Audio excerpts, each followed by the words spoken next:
Jokowi tidak fokus mengurus negara ini. Pikirannya terbagi antara negara, proyek mercusuar, membimbing anak-anaknya terjun ke politik dan masuk ke parpol menjelang lengser. Mungkin masyarakat harus bertabah dan mengelus dada. Inilah saatnya membuka mata bahwa Jokowi tidak seperti yang kalian kira.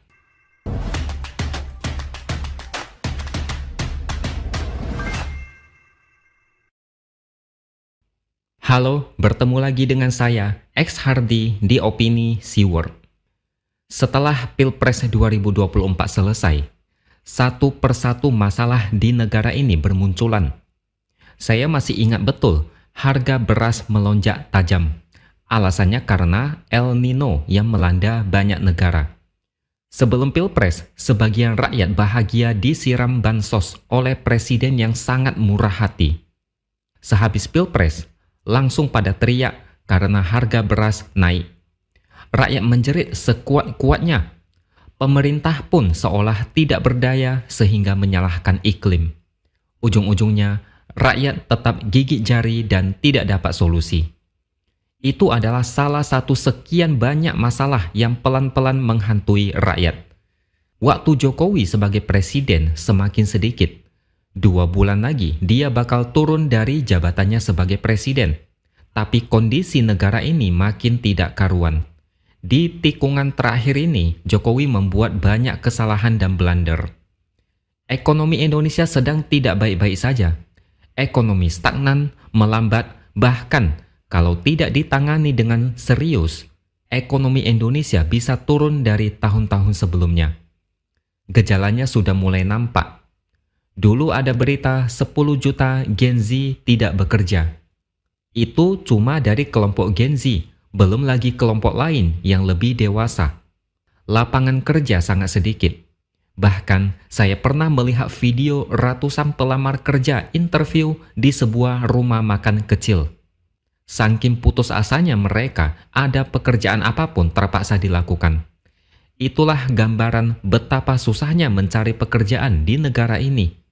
Itu akibat investasi di negara ini tidak cukup banyak, sehingga tidak ada cukup lowongan kerja. Kenapa investasi kurang banyak di negara ini? Kalian bisa lihat contoh sendiri kondisi IKN saat ini. Belum ada investor asing yang masuk.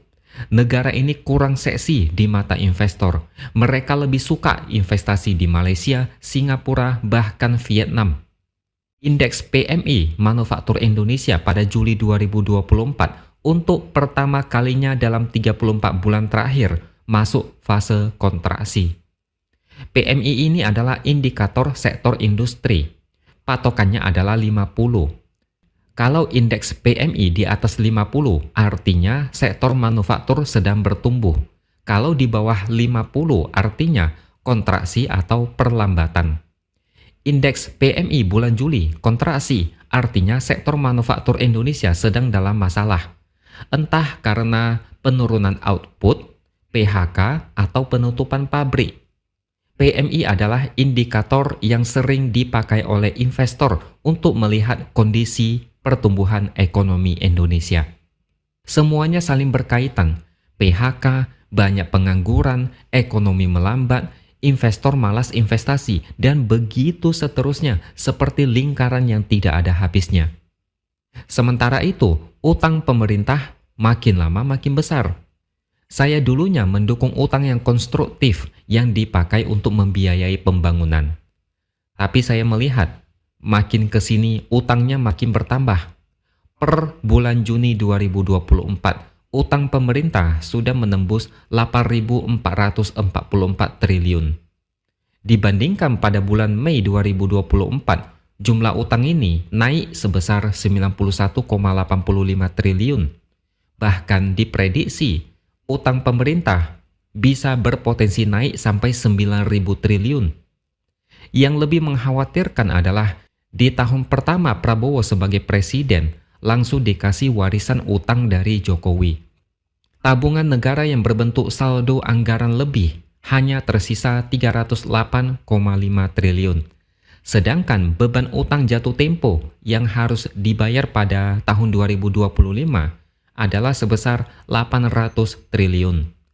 Defisit APBN tahun 2025 dipatok antara 2,45 sampai 2,82%. Angka ini hampir di ambang batas aman yaitu 3%. Penerimaan negara berkisar antara 2.890 sampai 2.970 triliun. Sedangkan belanja negara mencapai 3.400 sampai 3.600 triliun. Entah bagaimana caranya Prabowo mengatasi masalah ini, saya tidak tahu. Tapi jangan sampai membayar utang jatuh tempo dengan refinancing, yaitu gali lubang tutup lubang. Kalau sampai ini terjadi, negara ini mungkin akan masuk perangkap utang yang tidak berkesudahan. Makanya, pemerintahan Prabowo Gibran sempat bilang mau menaikkan rasio pajak. Maka dari itu, mulai dari sekarang, kuatkan mental. Apa yang belum dipajaki, bakalan dipajaki. Apa yang sudah dipajaki, mungkin akan dinaikkan pajaknya. Salah satunya adalah PPN yang sudah pasti naik jadi 12%.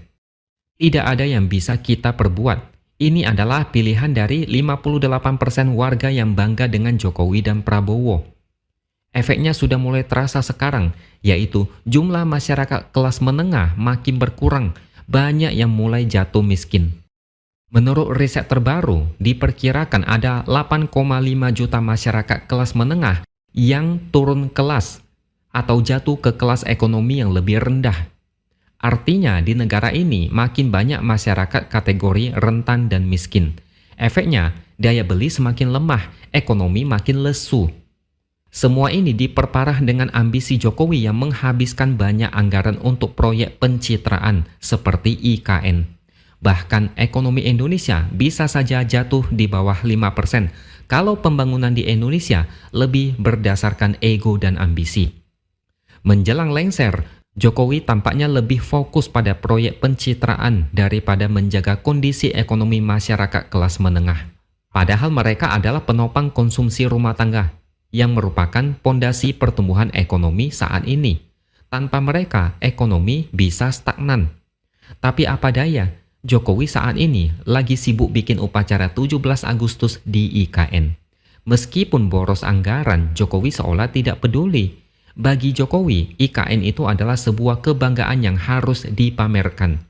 Makanya dia pernah bilang anggaran bengkak itu wajar karena upacara di dua tempat sekaligus. Dia tidak peka dengan kondisi masyarakat sekarang ini. Jumlah masyarakat kelas menengah makin menyusut. Mereka bukan naik jadi kelas orang kaya, tapi makin miskin. Belum lagi misalnya rasio pajak dinaikkan, pajak makin tinggi, mereka makin terjepit dan susah bernapas, ekonomi lesu. Ujung-ujungnya, pemerintah cuma bisa kaget kenapa ekonomi Indonesia lesu.